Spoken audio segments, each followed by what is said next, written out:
A buyer's home inspection checklist is an important tool in the home buying process. But what exactly should be on that checklist? Here are 3 important items that should be checked off your list. Safety.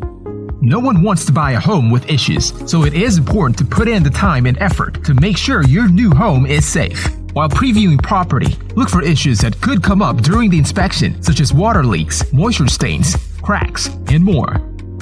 Function. Functionality refers to whether or not the property can meet your needs on a day-to-day basis. Note any issues that you might see with the home's electrical, heating, air, and plumbing systems. Are they working properly when turned on? Any noise that doesn't sound right? Do they appear maintained? Structure.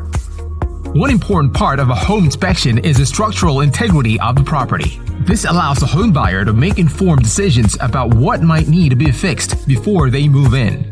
Look for any indication of roofing or attic issues, cracks or displacement in the foundation, poor drainage system, and other issues that can trigger structural damage. With this list, you can check off these important items on your checklist. You can be confident that you are getting a wonderful new home. Our team of experts can help check these items off your list. We know what to look for when inspecting property, and we want to make sure that you have all the information you need to feel confident in your purchase. Contact us today to get started.